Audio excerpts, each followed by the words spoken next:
Hey everyone, this is RJ. Welcome back to my YouTube channel. तो आज हम इस वीडियो में देखेंगे कि एसिंक और डिफ़र में क्या डिफरेंस है। ये दोनों जावास्क्रिप्ट के एट्रीब्यूट्स हैं जिनको हम स्क्रिप्ट टैग में यूज़ करते हैं, और आज हम देखेंगे कि इनका ये होते क्या हैं और इनमें डिफरेंस क्या है और इनका क्या क्या यूज़ केस है। हम कहाँ एसिंक यूज़ करें, कहाँ डिफ़र यूज़ करें। ठीक है, तो जैसे कि आप सभी ने यूज़ की होगी स्क्रिप्ट टैग अपने HTML फाइल में, कि जैसे आप यहाँ देख रहे होंगे हम HTML के हेड टैग के अंदर स्क्रिप्ट टैग यूज़ करते हैं। तो बेसिकली जब HTML पार्स होती है तो वो लाइन बाय लाइन पार्स करती है, ठीक है। और जैसे ये लाइन बाय लाइन पार्स कर रही है और जैसे ही वो स्क्रिप्ट टैग पे पहुंचती है तो वहाँ पे इसकी पार्सिंग HTML पार्सिंग स्टॉप हो जाती है और ये जो JS की फ़ाइल है वो डाउनलोड होना स्टार्ट होती है। फिर वो डाउनलोड होती है, उसके बाद JS की फ़ाइल एग्जीक्यूट होती है। तो अगर हमारी JS की फ़ाइल काफ़ी बड़ी है तो उस टाइम पे क्या होगा कि हमारी HTML जो पार्सिंग होगी वो काफ़ी समय के लिए स्टॉप हो जाएगी और यूज़र एक्सपीरियंस बहुत गंदा लगेगा। यूज़र के लिए पेज ही वो लोड होता रहेगा और उसको कुछ भी स्क्रीन पे नहीं दिखेगा जब तक वो डाउनलोड नहीं हो जाती, पार्स नहीं हो जाती JS की फ़ाइल। ठीक है, तो इस केस में क्या होगा कि मान लीजिए कि हमारी ये JS की फ़ाइल जो है app.js, उसको लोड होने में कम से कम 5 सेकंड लगते हैं। तो हमारी साइट पे उतनी देर तक जो भी बॉडी में कंटेंट लिखा होगा वो लोड नहीं होगा।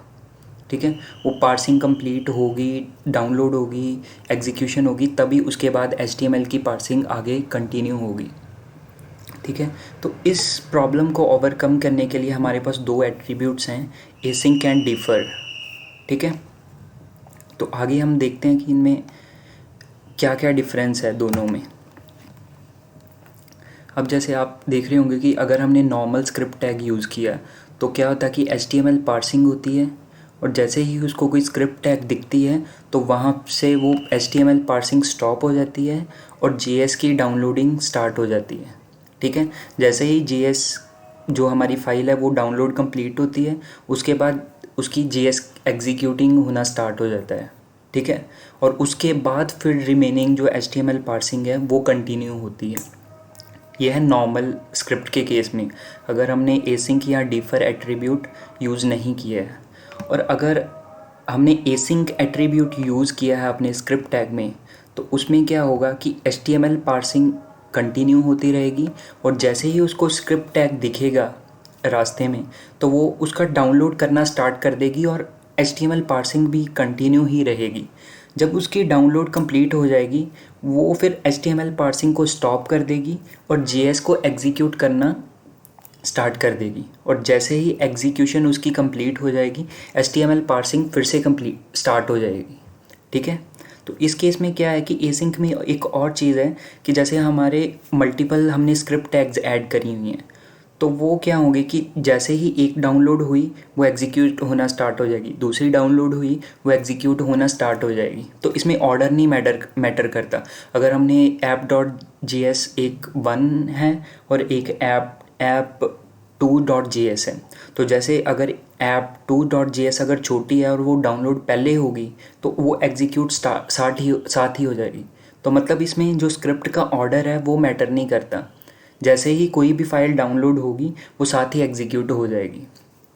ठीक है, और डिफ़र में क्या है कि डिफ़र में HTML पार्सिंग चलती रहती है और अगर उसको कोई स्क्रिप्ट टैग मिल गया तो वो क्या करता है कि उसको डाउनलोड कर लेता है, बट वो एग्जीक्यूट नहीं करता जब तक HTML पार्सिंग कंप्लीट नहीं होती। और इसमें एक और चीज़ है कि जैसे हमारे पास मल्टीपल स्क्रिप्ट फाइल्स हैं तो वो क्या करेगा कि सबको डाउनलोड कर लेगा और उसके बाद जैसे ही हमने ऑर्डर में लिखा हुआ है, जिस ऑर्डर में हमने स्क्रिप्ट फाइल लिखी हुई है उसी ऑर्डर में उनको एग्जीक्यूट करेगा। तो ये बहुत बड़ा बेनिफिट है डिफ़र को यूज़ करने का। बिकॉज़ अगर हमारी अगर सेकंड फाइल है जो स्क्रिप्ट की, अगर वो फर्स्ट पे डिपेंडेंट है तो हम क्या करेंगे कि हमें होना चाहिए कि वो पहली फ़ाइल है उसको पहले एग्जीक्यूट करे फिर दूसरी को एग्जीक्यूट करे, क्योंकि हमारी सेकंड फाइल जो है वो फर्स्ट पे डिपेंडेंट है। तो इसीलिए उस केस में हमें डिफ़र यूज़ करना चाहिए। इवन आप बहुत सारी जो वेबसाइट का कोड है उसमें देखोगे तो आपको ज़्यादातर डिफ़र ही मिलेगा। 97% लोग डिफ़र ही यूज़ करते हैं। और एसिंक उस केस में यूज़ करना चाहिए जहां हमारी फ़ाइल इंडिपेंडेंट है दूसरे कोड से।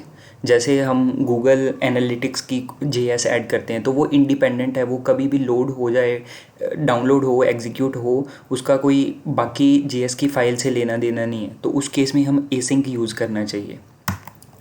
ठीक है, तो ये मेन डिफरेंस थे एसिंक और डिफ़र के, कि वो जो एसिंक है वो लोड फर्स्ट ऑर्डर है, मीन्स कि जो फाइल पहले लोड हो गई वो पहले एग्जीक्यूट हो जाएगी। ऑर्डर में नहीं, ऑर्डर मैटर नहीं करता उस केस में कि हमने जैसे 1.js लिखा है, 2.js लिखा तो वो उसी ऑर्डर में एग्जीक्यूट हो, ऐसा नहीं है एसिंक में। और डिफ़र में ऑर्डर मैटर करता है, जिस ऑर्डर में हमने स्क्रिप्ट टैग्स लिखे हैं उसी ऑर्डर में हमारी फाइल्स एग्जीक्यूट होंगी। ठीक है, और एसिंक को हमेशा इंडिपेंडेंट स्क्रिप्ट्स के लिए यूज़ करना चाहिए, और डिफ़र को उस स्क्रिप्ट्स के लिए यूज़ करना चाहिए जिसमें एग्जीक्यूशन ऑर्डर मैटर करता है, कि हमारी एक लाइब्रेरी दूसरी पे डिपेंडेंट है तो हमें पहले वो लाइब्रेरी करनी है जो किसी पे डिपेंडेंट नहीं है। ठीक है, तो ये था इन दोनों में एसिंक और डिफ़र एट्रीब्यूट में डिफरेंस। सो आई होप कि आपको ये वीडियो बहुत अच्छी लगी होगी और आपने कुछ इससे सीखा होगा। अगर आपको ये वीडियो अच्छी लगी तो प्लीज़ इस वीडियो को लाइक ज़रूर करना, और अगर आपको लगता है कि ये किसी और के लिए हेल्पफुल होगी तो प्लीज़ इसको शेयर भी ज़रूर करना, और मेरे चैनल को सब्सक्राइब कर लीजिए ताकि जो भी मैं अपकमिंग वीडियोज़ डालूँ उसकी नोटिफिकेशन आपको मिल जाए। So this is RJ signing off. Thank you.